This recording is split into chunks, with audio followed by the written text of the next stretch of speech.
জামাতে ইসলামের একটা প্রশংসা করতেই হয়। একজন জুলাই শহীদের মাকে নমিনেশন দেওয়া হয়েছে। বিএনপি থেকেও চেয়েছিল একজন নমিনেশন মা, কিন্তু বিএনপি থেকে দেওয়া হয়নি, যদিও তারা কনফার্ম ছিল যে একজন শহীদের মা হিসেবে সে পাবে। বিএনপি আজকে যেই জায়গায় আছে বা বাংলাদেশের রাজনীতি যে জায়গায় আছে, 5 আগস্ট না হলে এইখানে থাকতে পারতো না। বিএনপি জামাত কীভাবে রাজনীতি করেছে 5 আগস্টের আগে, সেটা আপনি আমি সবাই দেখেছি। বিএনপি কি করে ভুলে গেল যে এই শহীদের রক্তের উপরেই কিন্তু 5 আগস্ট হয়েছে, এই শহীদের রক্তের জন্যই কিন্তু তারেক রহমান দেশে এসেছেন, বেগম খালেদা জিয়া ছাড়া পেয়েছেন, বেগম খালেদা জিয়ার চিকিৎসা পেয়েছেন, এবং ওনার জানাজাটা এখানে শান্তিমতো হয়েছে, সবাই উপস্থিত থাকতে পেরেছে।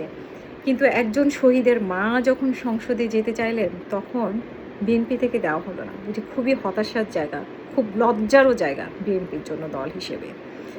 একজন শহীদের মা তাদের প্রতিনিধিত্ব করবেন, মানে সংসদে তো নারী আসনের জন্য সংরক্ষিত নারী আসনের কাজ কি? তো সেই হিসেবে আপনারা তাদেরকে নমিনেশন দেননি, একজনকেও নমিনেশন দেননি, সেটা ঠিক আছে, কিন্তু সংরক্ষিত আসনের জন্য তো তারা যখন একজন মা যখন চেয়েছে, আমি যতটুকু জানি যে প্রধানমন্ত্রীর অফিস থেকে আশ্বাসও দেওয়া হয়েছে, কিন্তু নমিনেশন দেওয়া হয়নি। কালকে যখন রেজাল্ট ঘোষণা করা হয়েছে, তখন সেই শহীদ পরিবারের পক্ষ থেকে বা সেই শহীদ পরিবারগুলোর পক্ষ থেকে আমাকে জানানো হয়েছে, যেহেতু আমি তাদেরকে নিয়ে প্রায় অনুষ্ঠান করি, যে তারা খুবই হতাশ হয়েছে, তাদেরকে নমিনেশন দেওয়া হয়নি। কিন্তু আজকে শুনেছি জামাত একজন শহীদ পরিবারকে নমিনেশন দিয়েছে, এটা অবশ্যই প্রশংসার যোগ্য, যার যেটা ভালো সেটা বলতেই হবে। কিন্তু শহীদদের ভুলে গেলে চলবে না।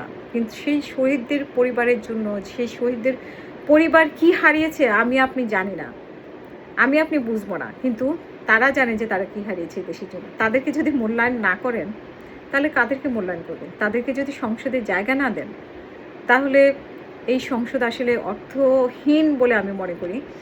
এবং জামাত দিয়েছে, আপনাদেরও একটা দেওয়া উচিত ছিল শহীদ পরিবারকে মূল্যায়ন করার জন্য।